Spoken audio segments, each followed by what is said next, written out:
दोस्तों, बांग्लादेश के मामले को लेकर के अभी तक चुप रही भारत सरकार ने बांग्लादेश को लेकर के एक ऐसा प्लान तैयार कर लिया है जिससे बांग्लादेश अगले कई सालों तक नहीं उभर पाएगा। पहला प्लान ये है कि भारत की तरफ से बांग्लादेश को दी जाने वाली जो रेल पटरियां थी, अब उन्हें भारत ने एक एक कर उखाड़ना शुरू कर दिया है। तो वहीं दूसरी तरफ भारत के चिकन नेक पर की गई टिप्पणियों को लेकर के भी भारत ने तैयारी कर ली है कि अब बांग्लादेश को यहाँ से भी जवाब दिया जाएगा। और रही बात भारत के नॉर्थ ईस्ट को कनेक्ट करने की, तो उसके लिए भारत ने नए रूट्स निकालने शुरू कर दिए हैं। दैट मीन्स कि जो भारत का सिलीगुड़ी कॉरिडोर है, इसे हम एज आ मिलिट्री बेस इस्तेमाल करेंगे और फ्यूचर में चाहे बांग्लादेश चीन से हथियार मंगा ले, पाकिस्तान से हथियार मंगाए या फिर तुर्की से, अब किसी भी तरीके से भारत से ये मुकाबला नहीं कर पाएंगे। तो आइए जानते हैं आज की इस वीडियो में क्या कुछ प्लानिंग की गई है भारत सरकार की तरफ से। यदि आपको भारत सरकार का काम पसंद आए तो वीडियो को लाइक और चैनल को सब्सक्राइब जरूर कीजिएगा। दोस्तों, ये खबर 21 अप्रैल 2025 को सामने निकल के आती है, जिसमें moneycontrolindia.com के माध्यम से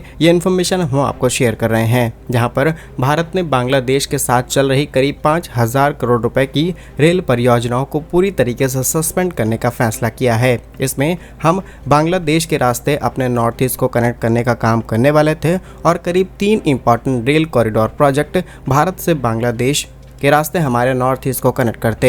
अब ओवरऑल इससे भारत को तो सिर्फ फायदा नहीं था, क्योंकि भारत और बांग्लादेश के बीच में कई अरब डॉलर का व्यापार होता था। तो इन रेल पट्टियों का इस्तेमाल करते हुए, इंपॉर्टेंट रेल कॉरिडोर्स का इस्तेमाल करते हुए बांग्लादेश को फायदा मिलता और जिस ट्रांसशिपमेंट फैसिलिटी को भारत ने एंड किया है अपने एंड से, उसको भी कंटिन्यू किया जा सकता था और इससे ओवरऑल बांग्लादेश को फायदा होता। क्योंकि बांग्लादेश टेक्सटाइल का गढ़ है, बांग्लादेश में बहुत सारे अलग अलग ब्रांड्स के लिए कपड़े तैयार किए जाते हैं और बांग्लादेश उन्हें एक्सपोर्ट करने के लिए अभी तक भारत के पोर्ट्स और एयरपोर्ट्स का सहारा लेता था। लेकिन बांग्लादेश अपना ये माल ट्रक्स के जरिए भारत भेज रहा था। लेकिन रेल कनेक्टिविटी भारत की कितनी ज़्यादा एडवांस हो चुकी है in terms of good services, ये आप और हम बहुत अच्छे से जानते हैं। DFC जैसे प्रोजेक्ट और ज़्यादा इनहेंस करते हैं भारत की गुड्स ट्रेन कनेक्टिविटी को। जो बांग्लादेश का सामान अभी तक दुनिया के दूसरे देशों के अंदर 3 से 4 हफ्तों में जाया करता था, उसमें 10 दिन या फिर 8 दिन का समय लगता, यानी कि और ज़्यादा एफिशिएंसी के साथ बांग्लादेश कम कर पाता। लेकिन मोहम्मद यूनुस ने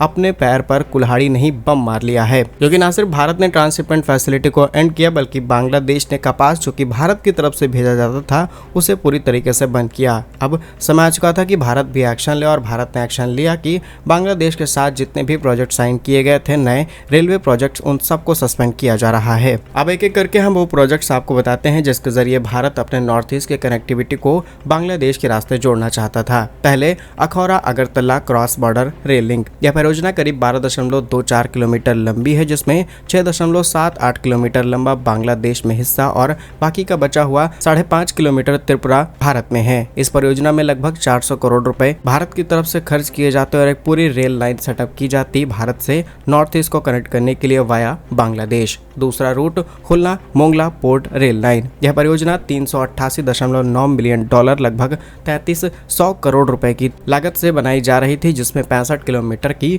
ब्रॉड गेज रेल मार्ग शामिल था। इस परियोजना का उद्देश्य मोंगला पोर्ट के खुलने के मौजूद रेल नेटवर्क के साथ जोड़ना था। वहीं तीसरा प्रोजेक्ट ढाका टोंगी जयदेवपुर रेल विस्तार। इस परियोजना को जून 2027 तक पूरा किया जाना था, लेकिन पिछले साल इसकी प्रगति पर रोक लग गई और करीब 50% काम पूरी तरीके से ठप हो गया। इस परियोजना के लिए लगभग 1600 करोड़ रुपए भारतीय सहायता दी गई। एक्सिम बैंक ऑफ इंडिया के साथ पार्टनरशिप भी की गई थी, जिससे इस प्रोजेक्ट को हम बड़े स्केल पर एक्सपेंड कर पाए और भारत के नॉर्थ ईस्ट को कनेक्ट कर पाए। इसके अलावा 5 अन्य रेल प्रस्तावित मार्ग थे जिनका सर्वेक्षण किया जा रहा था, जिसमें DPR और तमाम तरीके के सर्वेस कंप्लीट किए जा रहे थे और सर्वे कंप्लीट होने के बाद हम ग्राउंड पर प्रोजेक्ट उतारने वाले थे। यानी कि 5 ये प्रोजेक्ट जो कि इनिशियली स्टार्ट नहीं हुए एंड 3 मोर प्रोजेक्ट जो कि ऑलरेडी स्टार्ट हो चुके थे। लगभग 8 प्रोजेक्ट हैं जिन्हें पूरी तरीके से भारत ने सस्पेंड कर दिया है। और अब भारत अपने नॉर्थ ईस्ट को कनेक्ट करने के लिए एक नए या फिर 3 से 4 नए रेल रूट्स पर काम करने वाला है, जिन्हें हम नेपाल से होते हुए भारत के सिक्किम और फिर भूटान से होते हुए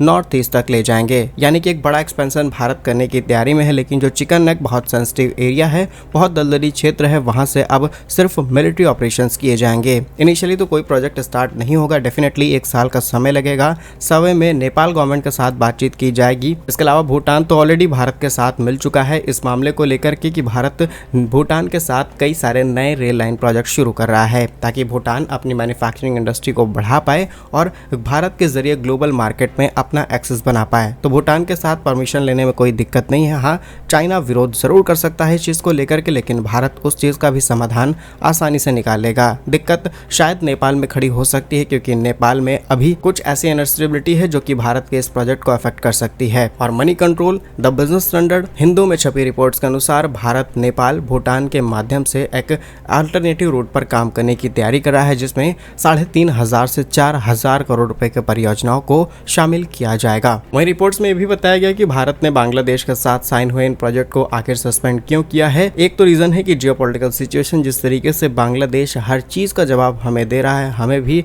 जवाब देना पड़ेगा। और लेकिन कुछ और रीजंस भी बताए गए हैं। पहला रीजन, बांग्लादेश के अंदर पॉलिटिकल अनस्टेबिलिटी। बांग्लादेश में शेख हसीना सरकार 5 अगस्त 2024 को तख्ता पलट होता है और तब से ही देश के अंदर बहुत बुरी सिचुएशन है। नोबेल पुरस्कार विजेता मोहम्मद यूनुस को बांग्लादेश की सरकार सौंपी गई, लेकिन जिस तरीके से उनकी आइडियोलॉजी काम करती है, डेफिनेटली बांग्लादेश को बहुत बुरा इम्पैक्ट करने वाली है। भारत ने मोहम्मद यूनुस सरकार पर अल्पसंख्यकों को लेकर के स्पेशली हिंदू सांप्रदायिक हिंसा को रोकने के लिए कई प्रकार के आरोप लगाए और कंट्रोल करने की उम्मीद की। इसके अलावा बांग्लादेश में श्रमिकों की सुरक्षा, क्योंकि बांग्लादेश के अंदर बढ़ती अशांति की वजह से ये दिक्कत आ सकती है भारत के लिए। और अगर हम बांग्लादेश के जरिए किसी रेल रूट को तैयार करते तो डेफिनेटली वहां पर हमें अपने लेबर्स भी भेजने पड़ते और उसके लिए काफी बड़ा इन्वॉल्वमेंट हो जाती भारत। और ऐसे में हम अपने लेबर्स की सिक्योरिटी को कैसे इंश्योर करते जब बांग्लादेश के अंदर ही अनस्टेबिलिटी है। तो डेफिनेटली इन प्रोजेक्ट को कुछ टाइम के लिए सस्पेंड करना गुड है, और हो सकता है कि ये अब परमानेंटली सस्पेंड हो जाए, क्योंकि जो सिचुएशन आज बांग्लादेश ने भारत के खिलाफ जाकर के खड़ी की है, डेफिनेटली ये बहुत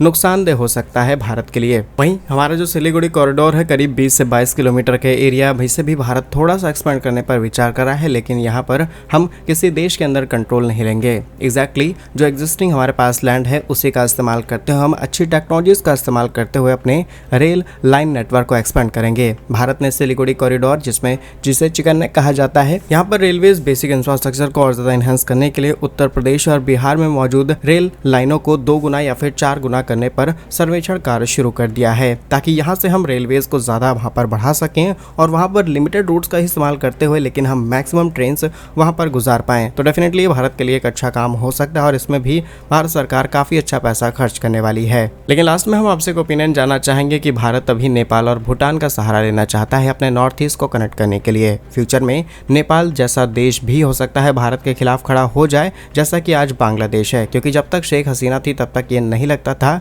कि बांग्लादेश कभी भारत के खिलाफ जाएगा। लेकिन आज सिचुएशन पूरी तरीके से बदल चुकी है, तो मे बी कि भारत को या तो अपने चिकन नेक को एक्सपेंड करते हुए एक बार ग्लोबली अपनी ताकत जाहिर कर देनी चाहिए, या फिर सिलीगुड़ी कॉरिडोर को ही एडवांस टेक्नोलॉजीज के माध्यम से नॉर्थ ईस्ट को कनेक्ट करने का काम चाहिए। भारत के पास ये 2 ऑप्शन है। अब आपके हिसाब से भारत को कौन सा ऑप्शन चुनना चाहिए, सिलीगुड़ी कॉरिडोर को एक्सपेंड करना या फिर दूसरे देशों के माध्यम से अपने नॉर्थ ईस्ट को कनेक्ट करना? आपके हिसाब से जो भी सही आंसर है कमेंट्स में जरूर बताइए। भारत के ऐसे ही वीडियोस पाने के लिए वीडियो को लाइक, चैनल को सब्सक्राइब जरूर कीजिए। वंदे मातरम, भारत माता की जय।